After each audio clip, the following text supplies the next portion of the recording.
Hello, I'm Danielle. Welcome to your free class.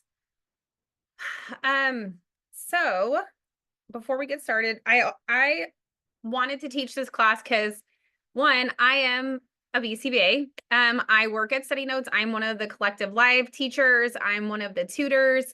I also do some content. I also am a public school BCBA.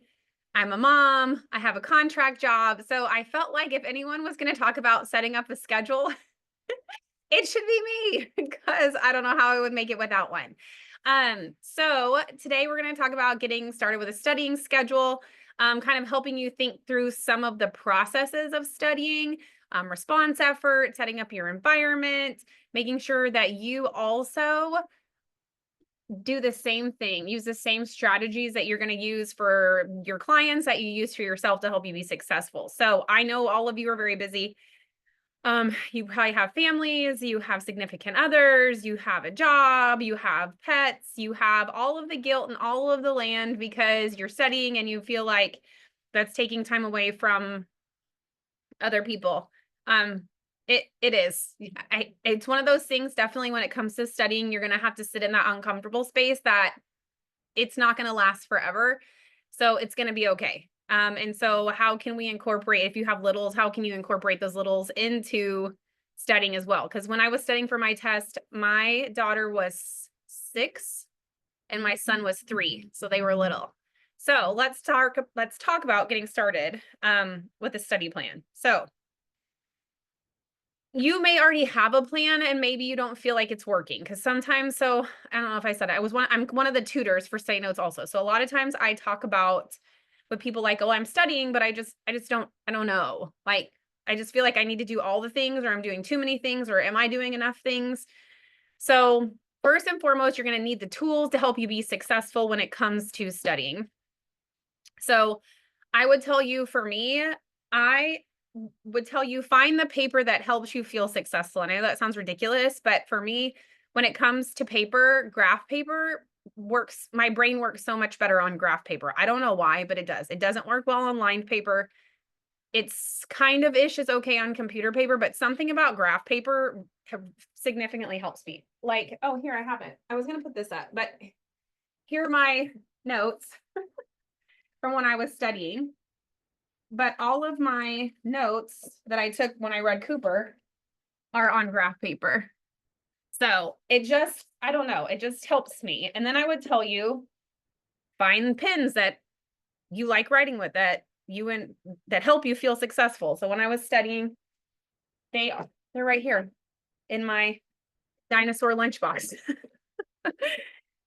These are my favorite. So I love a Bic Gelosity pen. So that's what I used a lot. I used these markers. These are the Pentel fine point markers. They're the best.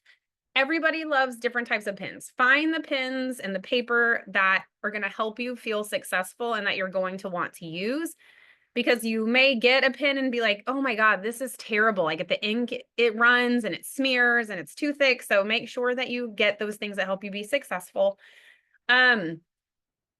Second part of this, when you're setting something up, is I would tell you that you need to make sure that you are taking data on yourself. And I know that sounds ridiculous, but you have to feel successful because what you're doing is you're learning, and there's no permanent product visually in front of you that's going to help you feel successful because everything's going in here in your brain, right? But then when you're using it, sometimes you get questions right, sometimes you get questions wrong. Then you're going to feel like, well, maybe I don't know anything. We don't want to do that.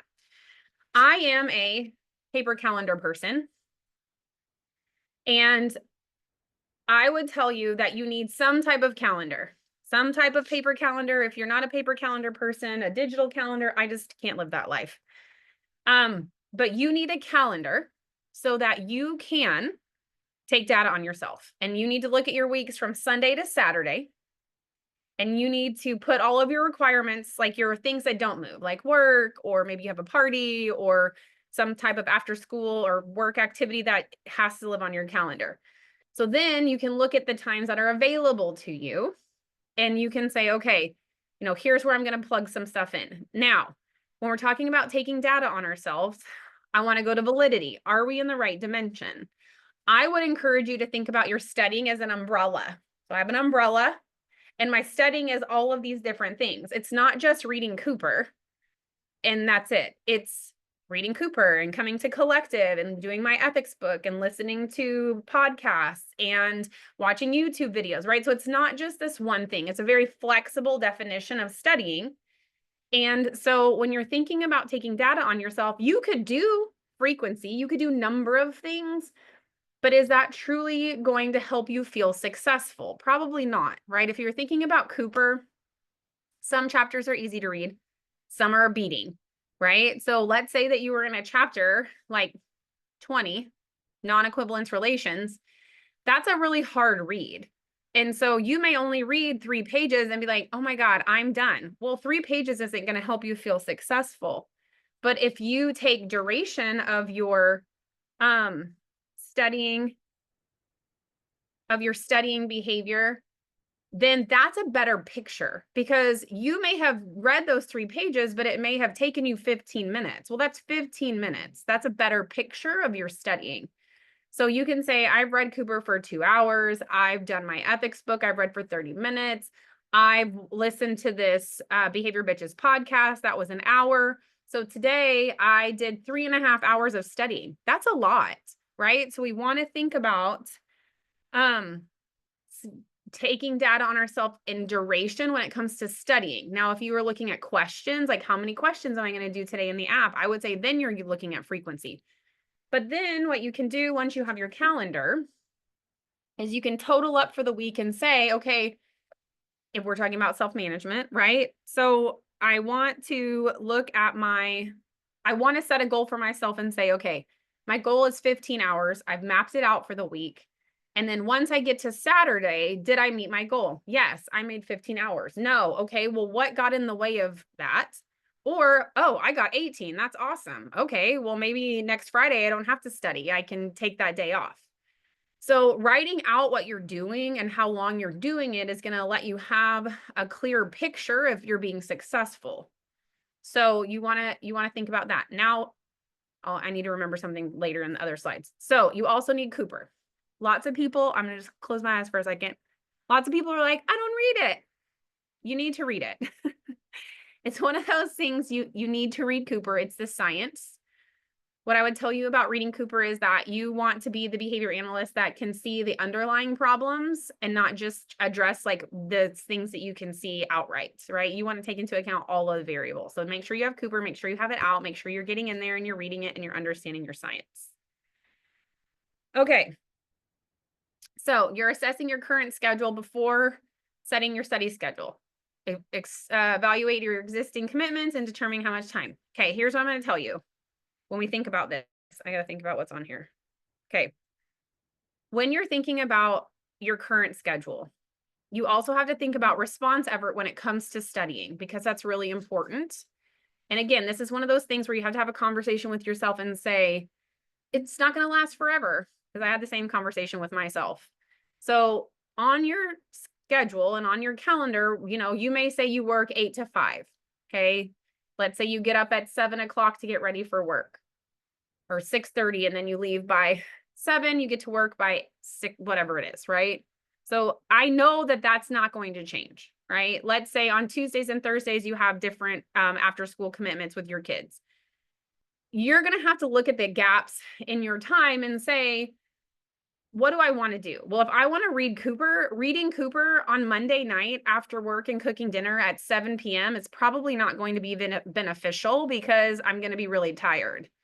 So can I look at my schedule and say to myself, hey, self, I know you may not want to get up at 5 o'clock in the morning, but if I get up at 5 o'clock and I read from 5 to 6:30 or 5 to 6, that's an hour and a half of studying before I've even gotten my day done. And then I can check off that I've read Cooper for the day. And then thinking about, okay, well, after school would be a good time to, when I have my kids or sitting down and people are winding down, that would be a good time to review my notes or read my ethics book. Thinking about response effort of your studying within your daily schedule is also going to help you be successful, because it's really hard to do something effortful when you're tired, and then you're not going to feel successful. So you really want to look at your time, and you want to have that conversation with yourself and say, can I, for the next however many weeks, get up an hour earlier so I can get some quiet reading in or quiet studying in? Because once my people get up, it's balls to the wall crazy. Same thing for the weekend. I know we all love to sleep in on the weekend. I don't even know what sleeping in is, but we all love to sleep in on the weekends. But for me, when I was studying and my people were little, I still got up at 5 in the morning on a Saturday, and I was done by 10, which was perfect because people were sleeping, and then I could entertain them enough where they would go away. And by 10 a.m., I was done for the day, versus sleeping in and then having to miss this large chunk of the day where people like really need you, or you're trying to get things done, or there's kid activities.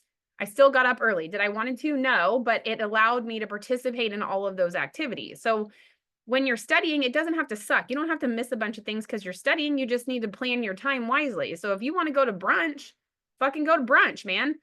Drink all the mimosas. I'm here for that. But just get up earlier so you can get it in before you have to go to brunch, because after you have 3 mimosas, which are mainly champagne and a little bit of orange juice, you probably want to come home and take a nap. So look at your schedule, plug in response effort, think about how tired are you going to be? So this is probably not a good time to do this. Let's do something less effortful after work. Let's do our more effortful things before work. Okay, so plan your schedule and set clear, obtainable goals. Okay, we already talked about getting up early. Some people are a night owl. My daughter is a night owl. I feel as though when we make it to high school and college, we will be working through the night because she is not a morning person, but she's a night owl. So some people work better at night. I'm here for you. I support you. If that's the case, do it to it. Just know which type of person you are. Which days work best for you. So do you need to read every day, and then ethics book happens Tuesday, Thursday, and then maybe you're watching videos Monday, Wednesday, or you're coming to collective Monday, Wednesday, and then Saturday's a review day, and then Sunday's like an easy study day? Like, what does that look like? Then set a goal for yourself. Here's what I'm going to tell you. Set up an obtainable goal, right? You don't want to be like, you know what? I am going to study 30 hours this week. Well, you have a 40-hour job, and then you also have kids, and you have a significant other, and you have other responsibilities. Is that even feasible? Probably not. So when you set a realistic goal for yourself, I want you to remember this: quality over quantity. Sometimes we get caught up in the number and the amount of hours we're studying, but that doesn't mean they're good hours. That doesn't mean they're good hours. I would rather you come to me and say, Danielle, I study 10 hours a week, but here's what it looks like. That's quality studying, quality, because you're getting it, you're learning it, versus I study 50 hours a week, but 3 of the hours are at the clinic where people keep interrupting me, and I kind of am paying attention, but really kind of not. That's not quality. That's just quantity. So you want to think about quality over quantity. You also have to remember that everyone's story and schedule and situation is different. So I think my goal for myself for studying was, oh my gosh, what was it? Like 20 hours a week, maybe 25. I think it was anywhere between 20 to 25 hours a week, depending on my week. That was a lot for me. That was a lot. Then somebody told me I study 50 hours. I'm like, how in God's creation do you get 50 hours of studying in? And they were like, oh, well, I get to study at work. And I'm like, oh, well, no freaking wonder. You get like 3 hours of study at work. So you can't go off the number, and you can't go off of somebody else's schedule. Some people only work part-time so they can study, or some people only work Tuesday, Thursday, Saturday, Sunday. So they have all day to study Monday and Wednesday. So don't compare your schedule to someone else. Compare it to yourself, and remember, quality studying over quantity of studying is way better. All right. So we're always having an honest conversation with ourselves. So we want to make sure we're avoiding overloading your schedule with too many tasks or unrealistic expectations. Again, you don't have to do 9 million things. You don't. You can be very consistent. Now, here's the hard part about being consistent. Consistency is boring. So you're gonna want to change, especially my ADHD people. I'm on the struggle bus today because I really have to get some things done and I do not want to do it. And I even took my Adderall. I'm still struggling. You're gonna want that dopamine hit. You're gonna want to change, but you got to be consistent. If you're saying to yourself, I'm going to read every day, I'm going to do this and this and this on this day, I'm going to do these things on this day and this thing on this day, be consistent. Don't feel like you have to do 900 million things. Be consistent. It's going to be hard because you're going to feel like this is really boring. That's where I'm at today. And I'm like, no, I have to do this. I have to get it done. So be realistic and again, quality over quantity. I don't need to use 900 different things. I just need to be consistent. Allow flexibility for unexpected events or adjustments as needed. Here's what I'm going to tell you the nice part about writing down. You're studying. Studying is like when you are trying to lose weight. You are so consistent all day, all week long, right? You did great on Sunday, Monday, Tuesday, Wednesday, Thursday, and you ate your macros, you've got your workouts in, you're feeling great, and then your friend asks you to go out for margaritas. So you go. And then on Saturday, all you can think about is how you've ruined the week and you had margaritas and your whole week is ruined because you had that. Well, that's not true. 99% of the week, you did exactly what you were supposed to do. And Saturday, you're going to do what you're supposed to do. So one day is not going to ruin anything. But that's how studying feels if you don't write it down. So you can study all week and then get to one of the days where you don't get to study because something came up. And then all you're going to do is fixate on the day that you didn't study and you're going to think that you didn't study all week. And that's not true. So you need to write it down so that you can see, okay, I can take a deep breath. I know I only got 10 minutes in today, but I'm already sitting at 12 hours. So I'm good. I have got a lot of studying in. I'm just going to make up my other hour here and here. So it's okay that things come up. You're going to get sick. Kids are going to get sick. People are going to be like, oh, I need you to come to this meeting. And you're going to be like, oh my God, I thought I was going to get to leave. It's okay. Because when you write it down, you can self-check yourself and say, calm down. I am getting it done. Me skipping Friday night and laying in my bed and not doing anything and vegging out is going to be okay because tomorrow I can study for 5 hours and be done and meet my hours and call it that I was successful. So make sure you're writing it down so that when things do come up, you can not feel that guilt like you're not studying, but we all know that you are. Okay. You all have to know things. Hold on. My dyslexia also is not working. You have all the things now what? All right. So I would say you have your calendar, you have your pens, your notebook, your markers, your highlighters, whatever it is. You have all of that. What does your study space look like? It's going to look different for everyone. Some people are lucky to have a desk. I did not have a desk. I studied at my kitchen table. I brought my stuff out all the time. It was spread out all over the kitchen table because I like to spread out. I want to have all my things. I want to be able to see them. I want to spread them all out, but that's me. Some people want to do it at their desk. Maybe you need to pick up your desk. Like for me, when I sit down to work, I have to get my desk cleaned up. If you saw it, you would say, are you sure you don't need to pick it up more right now? It's questionable that it's clean, okay?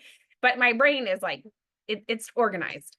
So make sure you organize your space. Make sure you have what you need. If you don't want to study at a coffee shop, don't study at a coffee shop. No one's making you. I know some people are like, Leah's like, I love working at a coffee shop. I cannot do it. It is too much background noise for me and I can't focus. Now, here at my desk at home, even if Tate was here screaming with his Alexa on and playing his Xbox, I can focus because I'm in my space. So make sure you set your space up to be conducive, to be successful. If you feel like something's not working, change it. Don't force it. Do you need to move? Do you need to be in front of a window? Do you need to change your monitors? Whatever it is, help yourself be successful. Be flexible when it comes to your space and know like, well, maybe I need to move it. I don't like this room. I want to try this room. I want to go over here, or I want to do this here, but I'm going to do this here. So make it feel good for you so that you feel successful and that you are being productive. Like I have a standing desk. So I just said to myself, because I was struggling getting my work done and I was being like off task. And I said, nope, I'm going to stand up and work so that I can like rein it in. So sometimes you just have to make those adjustments for your brain so that you get back on task. So we also want to set aside time to review. Reviewing is huge. This is like when you're looking at your behavior plans and someone says, like you have in there, they're going to raise their hand.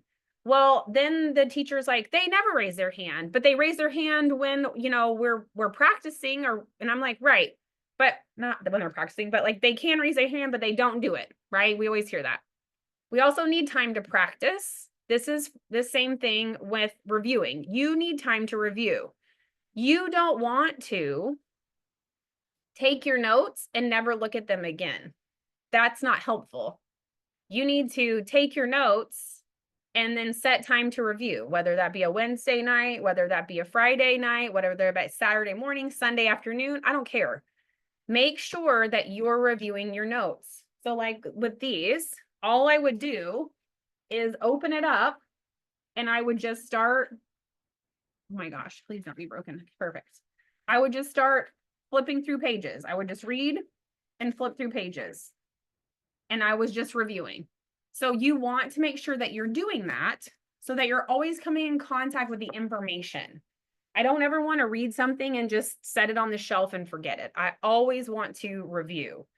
It's going to help with that long-term retention because maybe right now you're in G and you're working on behavior change procedures. And when you go back to your notes, you start reviewing B, which is concepts and principles. Now you're forcing your brain to do two different things at once because you were just in G. So instead of reviewing your notes about G, go back and review your notes about B and C because you're forcing yourself out of the context of that you're in, and it's going to help you long-term because that's how your questions are. They're not going to be like, okay, we're going to talk about, what is it? The core principle, or not core principles. We're not talking about A. Now we're moving to B. Now we're moving to C. Now we're moving to D, right? I highly doubt your test is like that. So you want to have that mix up so your brain is forced to change. Make sure you're building your breaks. So we'll talk about breaks in a second. Stick to your schedule and reinforce yourself for meeting your goal. That's why it's nice to write it down on the calendar.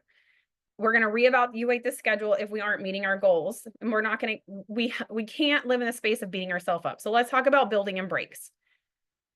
If you are a human being, you have other things you have to do. Change the laundry, do the dishes, run the vacuum, take your dog for a walk, go throw the ball with your dog, snuggle your cat, whatever it is. When it comes to breaks, be mindful about your breaks. I would tell you, you need to do some type of monotonous chore break because it allows you time to process versus getting on your phone. So let's say that you have set 2 hours to read and you're doing these 20-minute blocks of reading and taking a 2-minute break. That's what I did. On those breaks, I would make the kids lunch. I would change out the laundry. I would fold a basket of laundry. I would do the dishes. I would run the vacuum. I would do some things that I needed to do so I didn't always feel like I was behind on my life side. But it also gave me time to process the information that I had just read. So when you're thinking about your breaks, don't necessarily always go to your phone. Maybe your break is coloring.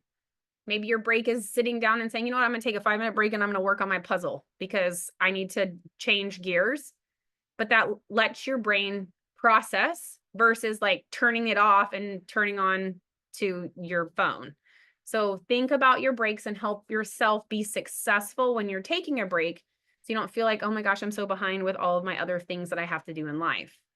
Again, we're going to stick to the schedule. And the nice part about writing it down is it's just super automatically reinforcing to be like, look at me go. I said I was going to do 15 hours and I got 18 hours. I'm a baddie. Go me. Right? So, or maybe you want to say, I'm going to do 15 hours, 3 consecutive weeks, and I'm going to buy myself a new Stanley Cup. Whatever you want to do. Just make sure that you're reinforcing yourself and you're giving yourself the reinforcement you deserve because you're working hard. Like studying is hard. Now, if you aren't meeting your goal or your schedule, you have to have an honest conversation with yourself and say, why? Well, I didn't want to. Okay, well, we have to figure out how to have to do it. Or I had a bunch of things come up this week. Okay, How do we make adjustments if things come up? Where do we shift gears? Where do we add time in our schedule? Or maybe we couldn't. How, what happens if I get sick and I don't study? It happens, right? There are things that are going to happen that are going to cause us to not meet our goals, and that's okay. We just have to acknowledge them, figure out how to make sure it doesn't happen again, if we can, and then reassess. But we're not going to be upset at ourselves. I work really hard to not beat myself up because I'm really good at that. You have to sit in that uncomfortable space and be like, nope, I'm not going to be upset at myself. It's okay for me to eat these sour gummy snakes because those are my favorite, and not there, even though they're not on my diet. I'm a human. I'm allowed to have a few sour gummy snakes. It is what it is. But I can also sit in that space and be like, oh my gosh, Danielle, I can't believe you did that. That wasn't in your macros. What are you doing? You're never going to lose any weight. Like, I don't need to do that to myself. I already have enough stress in my life. So don't beat yourself up if you didn't meet your goal or you didn't stick to your schedule. You have to just say, you know what? I'm going to call it a wash. Next week, here's what I'm going to do instead, right? And then make a new plan. We're going to remember that social media is a bitch, okay? And studying is individualized, and you need to do what's best to meet your needs. So I know that you guys can be on, the Facebook pages and Instagrams and whatever it is, and people are out there saying what they have done or how much they did, or I think one of my favorites is, I didn't read the Cooper and I studied for 3 weeks and passed. And I'm like, you're a liar. So remember, social media isn't true. Don't listen to what's on social media. You need to stick to what's going to be best for you, your schedule, your life, your family. You have to remember, you have to prioritize you. Okay. And then make sure you know your learning style and don't compare to anyone else. Okay. Your learning style is really important. You can be a visual learner. You can be an auditory learner. You can be a kinesthetic learner, which means you need to manipulate things. So if you're not for sure what type of learner you are, because I feel like everyone assumes they're a visual learner, but that's not necessarily true. So if you are, like, my daughter is as an auditory learner, she is fantastic at that. Like, she can hear it and then runs with it. And I'm like, that is not me.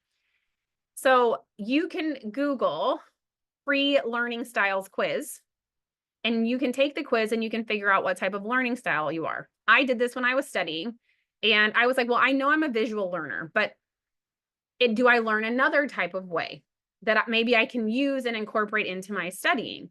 So I took the quiz. It was like, yes, absolutely, you're a visual learner, but you're also an auditory learner. And I was like, okay, well, what can I incorporate that I didn't do last time? I was like, okay, well, I can listen to ABA podcasts. I can watch and listen to YouTube videos about concepts. So I was meeting both sides of my learning, visually and auditorily. So you may be a kinesthetic learner where it's really good for you to do flashcards or make things that go together, or do, make yourself a word search or whatever it is.